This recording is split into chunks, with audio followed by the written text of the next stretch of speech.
Welcome back to another week of Kadir's Corner. This week we're going to talk about weather, extremities of weather, playing in bad weather, playing in good weather, playing in hot weather, playing in cold weather. Tricks of the trade for me, how I was able to get through different types of weather. Obviously playing in spring training in Florida or Arizona during the late spring, it gets pretty warm, especially in Florida. Humidity is on the rise.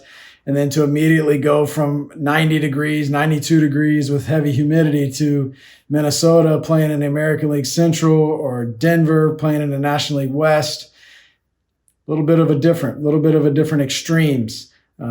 Playing in 20 degrees in Chicago or 35 degrees in Minnesota or Detroit.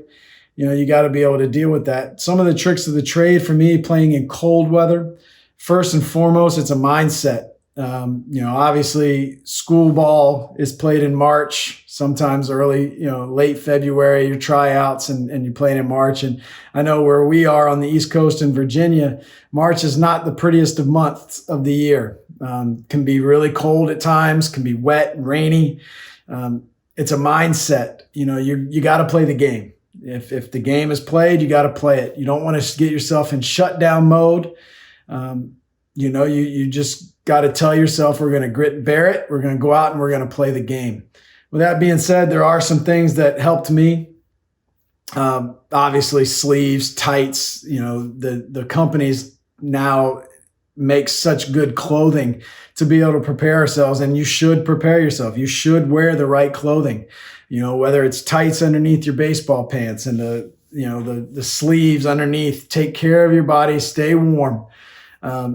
We used to fill up a cooler, a water cooler, but we'd fill it up with hot water and we'd come back into the dugout and we would stick our hands in that hot water or a hot towel, kind of like those ones you get in, before a meal somewhere or on a plane, they give you the hot towels. You would have a hot, wet towel. And as you get off the field, you wrap those hands in there right before you go up to the plate.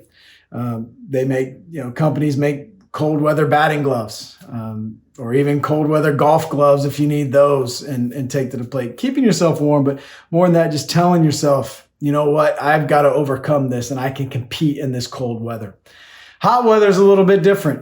It's still a mindset. You still have to be able to brave the elements. You still need to tell yourself that I'm going to overcome this heat.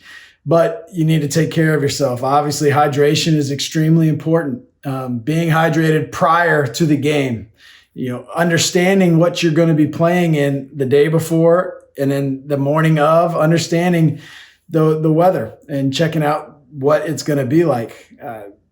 We would take cold towels. Again, hydrotherapy is where it is as far as dealing with the weather. The cold towels with the pneumonia, and ammonia sticks or ammonia in the water, putting it on top of your head, kind of letting you wake up a little bit. Nothing felt better. Making sure you cool your neck, you cool your wrists. Those were big things for me in playing in hot weather, but it all boiled down to a mindset. Telling yourself, look, we're going to overcome this and we're going to be better for it. And, you see that team on the other side of the field complaining and not doing as good a job getting in that mindset as you've already got a leg up on your opponents. So get in that mindset. You got to brave the elements, wear the right clothing, and take care of yourself during those elements, and you'll be just fine. Love to hear from you. Hashtag USAB mailbag. I'd love to hear comments, concerns, questions. And until next time, play hard and dream big.